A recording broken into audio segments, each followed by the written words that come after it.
ഇങ്ങനെ ഒരു ജീവിതം അവരുടെ ജീവിതത്തിലുണ്ട്. അവരെ നിസ്കാരത്തിന്റെയും അവരെ ഇബാദത്തിന്റെയും തോതറിഞ്ഞാൽ നമ്മൾ അത്ഭുതപ്പെട്ടു പോകും. ഇപ്പൊ കണ്ടോളിങ്ങള്, ഇത് ഞാൻ ആദ്യം തന്നെ പറഞ്ഞതല്ലേ മൂപ്പര് ഇങ്ങനെ പറയുന്നുള്ളത്. മൂപ്പര് അതന്നെ പറയുള്ളൂ. മൂപ്പർക്ക് പറയാനുണ്ടാവും നമുക്ക് ആദ്യം അറിയാം. അതാണ് പറയുന്നത്, മൂപ്പര് പറയേണ്ടത് പറഞ്ഞിട്ട് പിന്നെ മറുപടി കൊടുത്താൽ മതി. ദുബായിക്ക് ടൂറ് പോകെ എന്താച്ചാ കാട്ടിക്കോട്ടെ, കാട്ടണോലെ. കാരണം അതിൽ പോലെ നേതാവ് അൽസനിക്ക് നൗഷാദ് കുരുവട്ടൂരിക്ക് എന്തെങ്കിലും പറയാനുണ്ടാവും. ആ പറച്ചിലും കൂടി കഴിഞ്ഞോട്ടെ എന്ന് ഞാൻ പലവട്ടം പറഞ്ഞതാ. ഞങ്ങളൊക്കെയും ഇപ്പോഴും കാണുകയല്ലേ വന്യരായ ഉസ്താദ് അവറുകൾ കുരുവട്ടൂരിൽ ഇന്നും ബഹുമാനപ്പെട്ടവർ നമുക്ക് നേതൃത്വം നൽകിക്കൊണ്ടിരിക്കുന്ന മഹാനരായ ഉസ്താദ് അവറുകൾ. നമ്മൾ ഈ പറഞ്ഞ സംഭവങ്ങളൊക്കെയും നമ്മൾ അവിടെ കാണുകയാണ്. ഇവരെന്ന് പറഞ്ഞാല് ഇസ്ലാമിന് പുതിയൊരു വേർഷൻ കൊണ്ടുവന്ന ആൾക്കാരാണ്. അഥവാ ഇസ്ലാമിക് വേർഷൻ എന്ന് ഉദ്ദേശിക്കുന്നത് ഇസ്ലാമിന്റെ പേരിൽ ഇവരെന്ത് ചെയ്യാണ്, കുറെ വേണ്ടാത്ത കാര്യങ്ങൾ പഠിപ്പിക്കുന്നു, കാണിക്കുന്നു, വിശ്വസിപ്പിക്കുന്നു. ഇങ്ങനെ ഒരു ജീവിതമാണ് ഇവരുടേത്. അതുകൊണ്ട് തന്നെ ഇവരെ സംബന്ധിച്ചിടത്തോളം അവരെ കൂട്ടത്തിൽ ഒരാൾ ഇബാദത്ത് ചെയ്ത ബാക്കിയുള്ളവർക്ക് എന്ത് തണ്ടിപ്പും കാട്ടാന്നുണ്ടാവും ചിലപ്പോ. കാരണം ഓല ഷെയ്ഖ്, ഓല അള്ളാഹ് എന്ന് പറഞ്ഞാൽ എന്താണ്, ഓല ദൈവം എന്ന് പറയുന്നത് മടവൂരാണ്. മടവൂർ ജീവിച്ചത് എങ്ങനെ, നിസ്കരിച്ചിട്ടില്ല, നോമ്പ് നോറ്റിട്ടില്ല, പിന്നെ എന്താണ് പ്രശ്നം? നമ്മുടെ കൂടെ രാത്രിയിലുള്ള സമയത്ത് ഉസ്താദ് ഉറങ്ങുന്നില്ല. കാലങ്ങളായി, കൊല്ലങ്ങളായി അവർ ആ ഇബാദത്തിലാണ്. കൊല്ലങ്ങളായിട്ട് ഊണും ഉറക്കുമില്ലാതെ ഇബാദത്ത് ചെയ്യണ മനുഷ്യന്മാരാണ്. ഇറ്റങ്ങൾ എപ്പോഴെങ്കിലും ഒരു ടൂറും പോയി കണ്ട് ആസ്വദിച്ചു എന്ന് കരുതിയിട്ട് ആകാശം പൊളിഞ്ഞാടൊന്നുമില്ലല്ലോ. എല്ലാവരും കൂടി അതിന്റെ പിന്നാലാണ് കൂടിക്കളി. പാവപ്പെട്ട ഈ മനുഷ്യന്മാര് ഇസ്ലാമിന്റെ പേരിൽ എല്ലാ ഫിത്തന ഉണ്ടാക്കിയാണ്ട് പിന്നെ ഒന്നും ടൂർ പോയാൽ എന്താ കുഴപ്പം? ഒന്നും ഒതുങ്ങി നിങ്ങള്. ആൾക്കാർ പറയണോ നിങ്ങൾ നോക്കണ്ട ഉസ്താദെ, നിങ്ങൾ ബാക്കിയും കൂടി പറഞ്ഞാണി. ഉറക്കമില്ല, എന്നാൽ പിന്നെ പകല് നമ്മൾ ഉറങ്ങുന്നത് പോലെ ഉറക്കമുണ്ടോ? ഇല്ല. അവര് ഇബാദത്തിലാണ്. 18ഓളം വർഷമായി അവര് തുടർച്ചയായ നോമ്പിനാണ്. ശരിക്ക് ഇവരെ മതത്തിനൊരു പേരിട്ട് നന്നായി, കുരുവട്ടൂര് എന്നുള്ളത്. കാരണം എന്താ അറിയോ, ഇസ്ലാമിന് അള്ളാന്റെ റസൂലിനോട് വന്നിട്ട് ഒരാൾ പറയാണ്, ഞാൻ എന്നും നോമ്പ് നോൽക്കും, തുടർച്ചയായിട്ട് നോമ്പ് നോൽക്കും. അപ്പോ അള്ളാഹ് റസൂൽ പറഞ്ഞ് ഒരു കാര്യം എന്താ വെച്ചാല്, നോമ്പ് അനുഷ്ഠിക്കണം, ഇബാദത്തുകൾ ചെയ്യണം, പക്ഷെ മനുഷ്യൻ്റെതായ ബാക്കിയുള്ള ബാധ്യതകൾ കൂടി ചെയ്യണം എന്നാ പറഞ്ഞത്.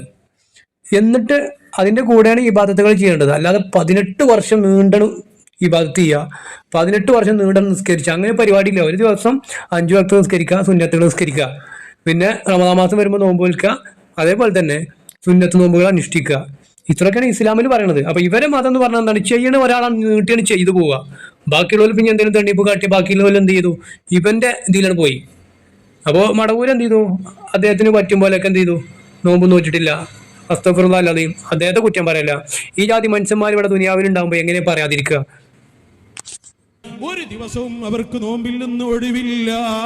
അവരെ ആക്ഷേപിക്കുന്നവരും കുറ്റം പറയുന്നവരും ഈ കഥ അറിയുന്നുണ്ടോ കൂട്ടുകാരെ? ഇസ്ലാമിന് ഇങ്ങനെ ഒരു കഥ പരിചയമില്ലല്ലോ കൂട്ടുകാരാ. നമുക്കാകുമോ ഒരു മാസം പോകട്ടെ, 3 ദിവസം നമുക്ക് ഊണും ഉറക്കമൊന്നും ഇല്ലാതെ നടക്കാനാകുമോ? ലാ ഹൗല വലാ ഖുവത ഇല്ലാ ബില്ലാഹ്. തെറ്റിദ്ധരിച്ചു പോയതാട്ടോ. ഇവര് മനുഷ്യന്മാരൊന്നല്ലാന്ന്, ഇവര് മലക്കൾ തന്നെയാണ്, ഒരു സംശയമില്ല കേട്ടോ. അള്ളാഹ് നേരിട്ട് മലക്കൾ ഇറക്കി തന്നെയാണോ. ലാ ഹൗല വലാ, ഒരു രക്ഷയില്ല. 3-4 മാസം നമ്മളെ കൊണ്ട് കജൂലാന്ന് മൂപ്പര് തന്നെ പറഞ്ഞു. 18 വർഷമായിട്ട് ഒന്നും തിന്നാതെ, 18 വർഷമായിട്ട് നോമ്പ് തന്നെ. നോമ്പ് തുറക്കണമെന്നില്ല, അങ്ങോട്ട് നോമ്പ് ആണ് സ്വിച്ച് ഇട്ട് വെച്ചുക, നോമ്പിന്റെ സ്വിച്ച് ഇട്ട് വെച്ചു. 18 കൊല്ലമായിട്ട് ഓഫ് ആക്കിയിട്ടില്ല. ലാ ഹൗല വലാ ഖുവത ഇല്ലാ ബില്ലാഹ്. ഇങ്ങനെ ഒരു മലക്കിഞ്ഞ് ഭൂമിയിൽ ഇറങ്ങാണ്ടോ? കഴിയില്ല.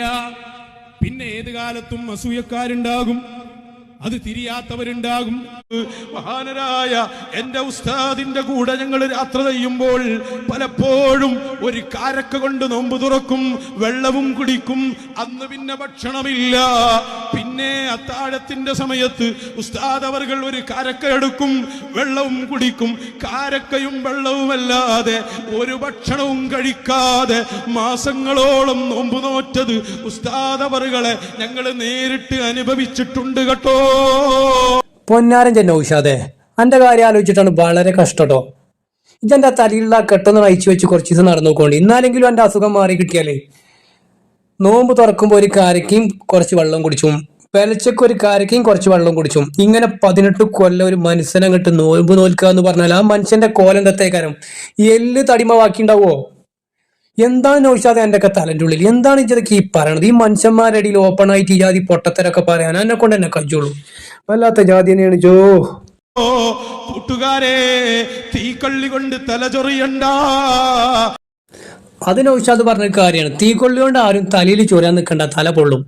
അത് വിഷയം തന്നെയാണ്. പക്ഷെ എന്താ പറയുക, നൗഷാദ് പറയണ പൊട്ടത്തരൊക്കെ കൂടി അംഗീകരിക്കാൻ കഴിയൂലോ. വല്ലാത്ത ജാതി. എങ്ങനെ ഇതിന്റെയൊക്കെ വർത്താനം പറഞ്ഞായിട്ട് വല്ല പാറ മുന്നിലുണ്ടെങ്കിൽ ആ പാറകൾ പൊട്ടിത്തെറിച്ചും. ആ ജാതി പേടിയാണ്.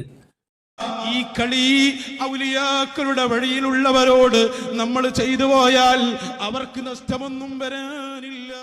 ഇജ്തിനാബുൽ മൻഹിയാതി ളാഹിറൻ വബാത്തിന. ത്വരീഖത്ത് എന്ന് പറഞ്ഞാൽ എന്താണ്? അതാദ്യം പഠിക്കണല്ലോ. ത്വരീഖത്ത് വിശദീകരണം എല്ലാം കഴിഞ്ഞ് ത്വരീഖത്ത് എന്താ അതറിയില്ല, അത് പറ്റൂല.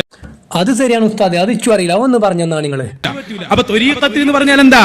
ഇജ്തിനാബുൽ മൻഹിയാതി ളാഹിറൻ വബാത്തിന. അല്ലാഹ് വിരോധിച്ച കാര്യങ്ങളെ ളാഹിറൻ വബാത്തിനൻ, ഉള്ളും പുറവും ഒഴിവാക്കുക.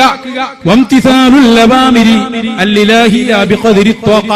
നമ്മളെ കഴിവിന്റെ പരിധി അനുസരിച്ച് അല്ലാഹ് നിർദ്ദേശിച്ച എല്ലാ കാര്യങ്ങളും ചെയ്യാം. ഇഞ്ച നൗഷാദെ, ഒക്കെ ജന്നെ പറഞ്ഞ എങ്ങനെ നടക്കുക? അള്ളാഹ് കൽപ്പിച്ച കാര്യങ്ങൾ മുഴുവൻ ചെയ്യണം എന്ന് ഇജ്ജ് പറയാം. എന്നിട്ട് ഇജ്ജ് പറയാണ് 700 റക്അത്ത് ഒന്നായിട്ട് നിസ്കരിച്ചു പോകുന്നു. അതേപോലെ തന്നെ 18 കൊല്ലം നീണ്ട് നോൽമ്പോറ്റൂന്ന്. 700 റക്അത്ത് ഒരു ദിവസം കൊണ്ട് ഒരു രാത്രി നിസ്കരിക്കണം എന്ന് മാത്രമല്ല, എന്ത് ചെയ്യണം എന്നറിയോ? ഈ 2 റക്അത്ത് കൂടുമ്പോൾ വുദു പുതുക്കണം എന്നാ പറയണേ. അപ്പോൾ ഈ 2 റക്അത്ത് നിസ്കരിച്ചതിൻ്റെ അടിയിൽ പാളിയിട്ടുണ്ടാവും. അല്ലാതെ ഇസ്ലാമിൽ 2 റക്അത്ത് നിസ്കരിച്ചാൽ ഏതായാലും 700 പറഞ്ഞിട്ടില്ല. അതിൻ്റെ അപ്പുറത്ത് 2 റക്അത്തിൻ്റെ അടിയിൽ വുദു പുതുക്കാനും പറഞ്ഞിട്ടില്ല. പിന്നെ എങ്ങനെ നൗഷാദ് ഇതൊക്കെ അള്ളാഹ് പറഞ്ഞ കാര്യമാകാം?